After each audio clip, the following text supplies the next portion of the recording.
চরণে প্রণাম নিবেদন করে এবং এখানে উপস্থিত সকল দর্শকবৃন্দ ও বিচারক মণ্ডলীকে আমার শ্রদ্ধা জানিয়ে আমি আমার বক্তব্য শুরু করছি। ঈশ্বরের নিয়মে কালে কালে কোনো অধঃপতিত যুগকে পরিত্রাণ করার জন্য একজন পরিত্রাতার আবির্ভাব ঘটে। যুব শক্তির পরম প্রতীক স্বামী বিবেকানন্দ হলেন সেরকমই একজন পরিত্রাতা। তিনি একজন মহামানব।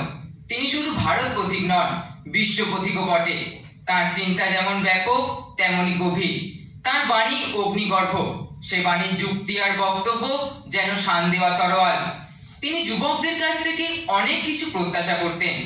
যৌবনে মনের সমস্ত শক্তি সতেজ থাকে, মন নমনীয় থাকে।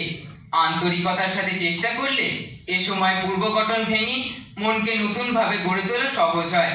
তাই দেশ গড়ার পথিকৃৎ হিসেবে স্বামীজি বেছে নিয়েছিলেন যুবকদের।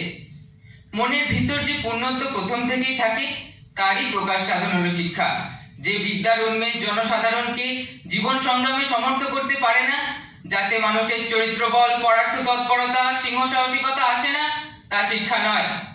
নারী পুরুষ নির্বিশেষে শিক্ষা বিস্তার প্রয়োজন, তবে সার্বিক উন্নতি ঘটবে। মনের একাগ্রতাই শিক্ষার প্রাণ।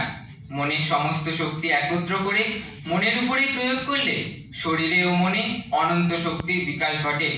যুবকরা শিক্ষার মাধ্যমে আত্মপ্রত্যয়ী হয়ে উঠলে তাদের অন্তরে অন্তর্নিহিত ব্রহ্ম জেগে উঠবে। প্রবল অধ্যাবসায় এবং ইচ্ছা শক্তি সাফল্য লাভের চাবিকাঠি। ইচ্ছা শক্তির তারতম্যই মানুষে মানুষে ব্যক্তিত্বের তারতম্যের প্রধান কারণ। আবার মানুষে মানুষের শক্তির তারতম্য নির্ভর করে তাদের শ্রদ্ধার তারতম্যের ওপর। বর্তমান সময়ে যুবক সহ বহু মানুষই মোবাইল ফোন, কম্পিউটার, ল্যাপটপে আবদ্ধ হয়ে অবসাদগ্রস্ত হয়ে পড়ে। এই হতাশা থেকে মুক্তির জন্য স্বামী বিবেকানন্দ তাই আজও আমাদের কাছে বড় বেশি প্রাসঙ্গিক, বড় বেশি প্রয়োজনীয়। তিনি বলেছিলেন, দেবত্বের বিকাশই জীবনের লক্ষ্য। তিনি যুবকদের অন্তরে বাহিরে সর্ববিষয় নরনারায়ণের সেবক রূপে গড়ে তোলার পক্ষপাতী ছিলেন, যাতে যুবকবৃন্দের নিজেদের জীবনের সাথে সাথে অন্যান্য অনেক ব্যক্তির জীবনও মধুময় হয়ে ওঠে। তিনি যুবকদের উদ্দেশ্যে বলেছিলেন, ভুলিও না তুমি জন্ম হইতেই মায়ের জন্য বলি প্রদত্ত। ভুলিও না তোমার সমাজ সে বিরাট মহামায়া ছায়া মাত্র। ভুলিও না নির্যাতি, মূর্খ, দরিদ্র, অজ্ঞ, মুচি, মেথর তোমার রক্ত, তোমার ভাই। হে বীর, সাহস অবলম্বন করো, সদর্পে বলো, আমি ভারতবাসী, ভারতবাসী আমার ভাই।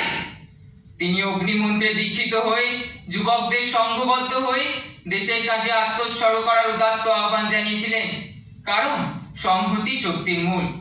বর্তমান সময় সংহতি থাকলে সম্প্রদায় থাকবে, কিন্তু সাম্প্রদায়িকতা থাকবে না। উদ্ধারে আত্মানা আত্মানাম, অর্থাৎ নিজেই নিজেকে উদ্ধার করা।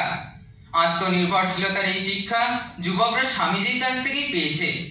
প্রত্যেক বালককে পূর্ণ ব্রহ্মচর্য পালন করার শিক্ষা দেওয়ার কথা বারবার বলেছেন তিনি। কারণ ছাত্র জীবন ভোগের জীবন নয়, প্রস্তুতির জীবন। এই সময় কায় মনোবাক্যে পূর্ণ ব্রহ্মচর্য পালন করতে পারলে স্নায়ু ও মস্তিষ্ক খুব সবল হয়। চরিত্র ও বুদ্ধিবৃত্তির উৎকর্ষ সাধন প্রয়োজন। চরিত্র গঠনের জন্য দরকার সদভ্যাস গড়ে তোলা। সৎসঙ্গ, সৎকর্ম, সৎ চিন্তা করতে করতে সদভ্যাস গড়ে ওঠে। তিনি বলেছিলেন, ওঠো জাগো, উত্তিষ্ঠত জাগ্রত, প্রাপ্য বরা নিবোধত। তিনি কর্মযোগের সমগ্র দর্শনকে অত্যন্ত সহজ সরলভাবে উপস্থাপিত করেছিলেন। তিনি বলেছিলেন, নিষ্কামভাবে যথাসাধ্য মানুষের সেবা করো, সেই সেবাই সত্য লাভের নিশ্চিত উপায়। স্বামীজির এহেন বার্তা যুব সমাজে প্রবল আলোড়নের সৃষ্টি করেছিল। যুব সম্প্রদায় আদর্শবাদী ও উদ্যমী। তারা দেশের শক্তি, আশা আকাঙ্ক্ষার প্রতীক। স্বামীজি তাদের কাছে এক উজ্জ্বলতম আলোকস্তম্ভ। বিবেকানন্দের বিশ্ববোধ, যুক্তিবাদ, সর্বব্যাপী প্রেম, ভারতবর্ষের দোষ দুর্বলতা সম্বন্ধে সচেতনতা, লোকাচার দেশাচার সম্বন্ধে সতর্কতা তাদের অন্তরে পূর্ণত্বের প্রকাশ ঘটিয়েছিল। তাদের অন্তরে আত্মবিশ্বাস, আত্মমর্যাদা, সমষ্টি তথা দেশের স্বার্থে কর্মযোগের প্রেরণার উদ্রেক ঘটিয়েছিল। পূর্ণতার সাধনা অর্থাৎ পূর্ণ মনুষ্যত্বের সাধনা।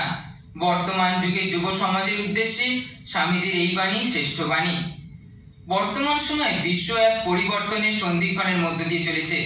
জাতি বৈষম্য, গোষ্ঠীয় সংঘাত, ধর্মীয় সংঘাত প্রভৃতি অশুভ শক্তির বিরুদ্ধে লড়তে হবে সমগ্র মানব জাতিকেই, যার নেতৃত্ব দেবে যুব সমাজ। তাই বর্তমান সময়ে জাতীয় পুনর্গঠন ও সামাজিক পরিবর্তনে যে কঠিন কাজ আমাদের সম্মুখে রয়েছে তা সঠিকভাবে সম্পাদন করার জন্য যুব সমাজ যেন স্বামীজির উজ্জ্বল দৃষ্টান্ত গ্রহণ করে। স্বামীজির আদর্শ অনুপ্রাণিত হয়ে যুব সমাজের হাত ধরে ভারত একটি শক্তিশালী ও ঐক্যবদ্ধ দেশে পরিণত হবে। ধন্যবাদ।